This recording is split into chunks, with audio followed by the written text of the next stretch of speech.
Halo, perkenalkan nama saya Edrian Dimas Rigrandi, biasa dipanggil Ray, NIM saya 1204192013. Di sini saya akan menjelaskan beberapa skill, yaitu 5 skill yang dimana dibutuhkan seorang manajer untuk membantunya dalam berkomunikasi lebih baik dengan para manajer-manajernya atau dengan para karyawan-karyawannya juga. Nah, di sini saya juga mengambil referensi dari beberapa contoh.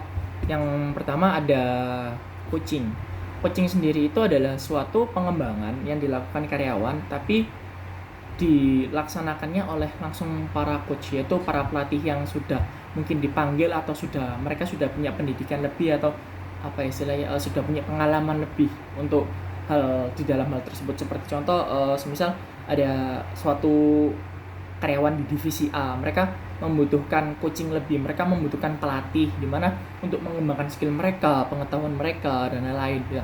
Di situ kan ketika mereka sudah melakukan coaching dan mereka sudah sukses dalam coaching tersebut, pasti kan skill karyawan tersebut kan pasti akan meningkat dan dia juga akan membawa baik perusahaan itu lebih tinggi lagi, mereka akan menjadi lebih baik lagi, akan membawa timbal balik atau umpan baik lagi itu kepada karyawan-karyawan, bahkan lingkungan, dan juga pasti membawa keuntungan bagi perusahaan atau organisasi sendiri. Kedua, ada mentoring, dimana mentoring adalah merupakan suatu kondisi di mana kita sebagai senior itu mendidik junior.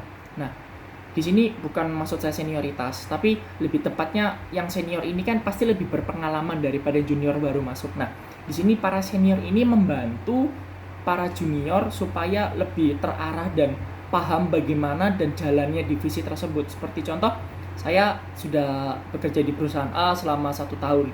Nah, di situ terdapat beberapa karyawan baru, seperti itu. Ada 2 karyawan baru. Di situ saya akan mementor mereka, di mana saya akan menjelaskan tugas-tugasnya seperti apa. Jika ada kendala A, B, C, saya akan menjelaskan dan memberitahu bagaimana caranya menyelesaikan tugas-tugas tersebut. Itu lebih ke mentoring dan itu lebih kayak ke rasa ini sih, kekeluargaannya biar juga lebih erat, terus lebih biar supaya para junior itu lebih nyaman dan tidak ada senioritas tentunya.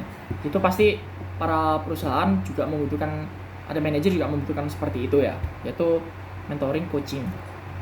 Ketiga ada negotiating, yaitu negosiasi, di mana negosiasi itu biasa dilakukan ketika ada suatu pembelian atau kontrak kerja atau lain-lain yang perlunya dinegosiasikan dengan beberapa unsur hal yang perlu diperhatikan seperti keuangan, hal karyawan, materi dan lain-lain. Banyak sekali yang harus dipertimbangkan ketika negosiasi.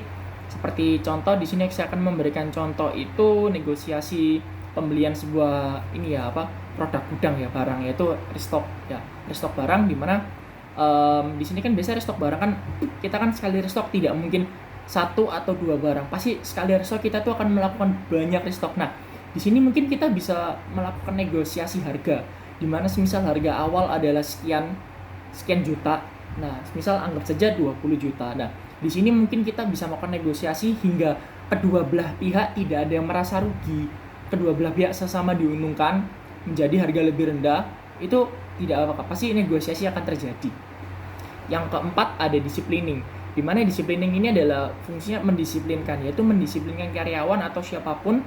Pada khususnya di sini case ada perusahaan, jadi kita akan mendisiplinkan karyawan yang tidak patut, seperti contoh karyawan yang telat, melakukan kesalahan. Di situ kita akan mendisiplinkan mereka, seperti contohnya, misal saya melakukan sebuah kesalahan, saya telat masuk kerja, di mana jam kerja saya ada jam 7, namun saya datang setengah 8 tanpa alasan yang jelas. Nah, di sini mungkin saya akan didisiplinkan, yaitu kan pasti pada sebuah perusahaan sudah ada namanya peraturan mereka masing-masing. Kalau telat bagaimana, terus kalau semisal melakukan kesalahan bagaimana. Di situ mendisiplinkannya adalah mungkin yang senior juga bisa memberitahu jika kamu tuh telat, kamu harusnya seperti ini, seperti itu kan. Di situ kan juga kita sebagai referensi diri atau kita sebagai kayak mengenali, oh iya ya ternyata saya telat, saya nggak boleh seperti ini lagi. Di situ kan diri kita pasti lebih disiplin dari sebelumnya gitu, dari situ gitu loh. Terus yang terakhir saya ada providing feedback, yang dimana umpan balik, yaitu umpan balik sendiri itu kayak pemberian feedback. Jadi misal saya nih sebagai pegawai sudah melakukan pekerjaan yang sudah lama gitu, saya sudah melakukan lembur dan lain-lain, tapi saya tidak ada feedback. Sebagai contoh kayak saya tidak ada bonus, saya tidak diberikan apapun. Di situ kan saya pasti akan mengeluh, loh saya ini kerjanya sudah niat tapi kok saya tidak mendapatkan apa-apa. Bukan maksudnya berharap lebih, cuman kan biasanya kan emang kalau udah gitu kan mendapatkan sebuah feedback balik dari atasan atau dari teman-teman. Nah itu kan pasti kayak kok saya tumben nggak dapet, atau saya kok nggak dapet sedangkan dia dapat. Di situ kan pasti takutnya akan menimbulkan sebuah kecemburuan yang dimana dia itu akan apa ya, membuat lingkungan itu jadi kayak tegang, atmosfernya kurang enak untuk dilakukan pada sebuah pekerjaan lah. Makanya di sini tuh seorang manajer itu memerlukan sebuah feedback yang baik kepada karyawannya, yaitu seperti komunikasinya tuh harus baik. Misal ya tadi ya saya melakukan pekerjaan lebih, nah di situ manajer itu harus melihat saya gitu kayak, oh ini anak melakukan lebih dari teman-temannya gitu. Pasti kan kalau saya diberi feedback yang baik pada oleh manajer kan pasti saya akan melakukan lebih lagi itu untuk perusahaan.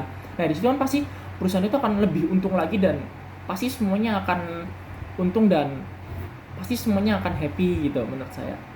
Sekian dari saya, itu mungkin 5 yang saya jelaskan. Kurang lebihnya saya mohon maaf. Terima kasih. Bye bye. Thank you.